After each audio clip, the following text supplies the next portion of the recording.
Assalamualaikum semuanya, kembali lagi di YouTube channel aku. Nah, hari ini aku akan bercerita kisah yang berjudul Keajaiban Doa.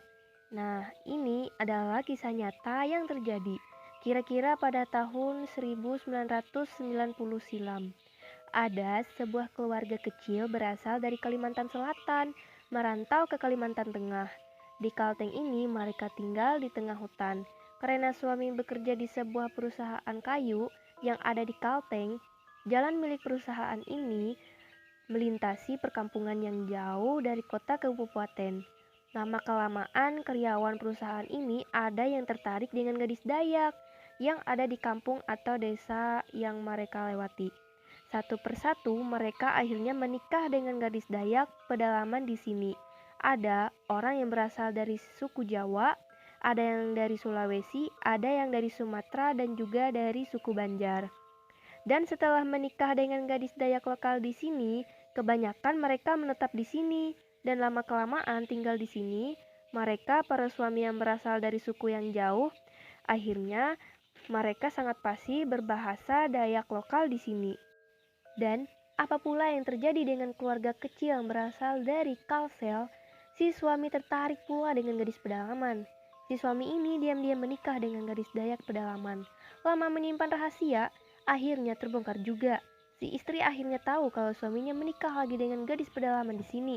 Si suami mencoba meminta maaf pada istrinya dan berusaha merayu istrinya agar merestui hubungannya dengan istri mudanya. Si istri tua tetap tak mau merestui hubungan mereka karena dia merasa sakit hati karena dikhianati suaminya.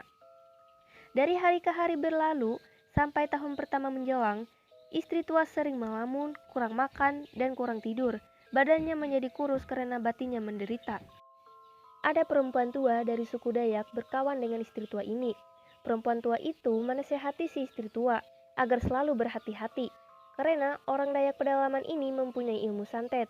Sebelum tidur, kau jangan lupa membaca Al-Fatihah 4 dengan ayat kursi 7 kali. Dengan ayat kursi ini, kau memohon dijaga oleh Allah Ta'ala dari kejahatan orang-orang yang berniat jahat kepadamu.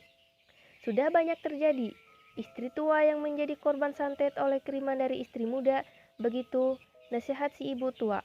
Orang Dayak si istri tua ini terperanjat kaget mendengar kisah perempuan tua barusan.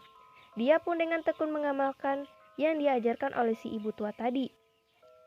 Setelah beberapa bulan kemudian, istri tua ini mendapat berita bisik-bisik orang yang mengatakan bahwa pada suatu malam istri muda suaminya mengirimkan sihir, dalam bahasa Dayak kami menyebutnya parang maya. Dengan bantuan seorang dukun sakti, dukun ini orang Dayak pedalaman yang tinggal di hutan.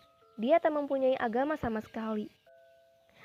Dialah yang diberi upah oleh si istri muda untuk mencelakakan madunya. Maka menjelang tengah malam berangkatlah makhluk gaib suruhan ini ke alamat istri tua. Sesampainya di sana, makhluk kiriman ini berniat ingin mendarat di atas atap rumah si korban yang hendak dibunuhnya. Tapi di atap rumah istri tua ini telah terjaga oleh dua orang laki-laki dengan pedang terhunus. Makhluk kiriman ini tak berani mendekat. Dia balik pulang kepada dukun yang menyuruhnya. Katanya dia gagal membinasakan orang yang dituju karena rumahnya dijaga oleh dua orang laki-laki yang dengan pedang. Pedang keduanya lebih besar dan tajam. Nampaknya orang yang hendak kita bunuh mempunyai sahabat orang gaib yang menjaga dia. Begitu lapor si makhluk pada si dukun. Misi perang Maya pun gagal. Pada malam berikutnya, Marang Maya dikirimkan lagi oleh istri muda dan dukun, namun misi yang keduanya ini pun gagal lagi. Akhirnya, istri muda kapok karena uang bayaran miliknya sudah habis, sedangkan misinya gagal total. Dia pun berhenti mengirim sihir ke madu tuanya karena sudah berkali-kali gagal. Istri tua merenung, dia tak pernah merasa mempunyai sahabat dari kalangan orang gaib.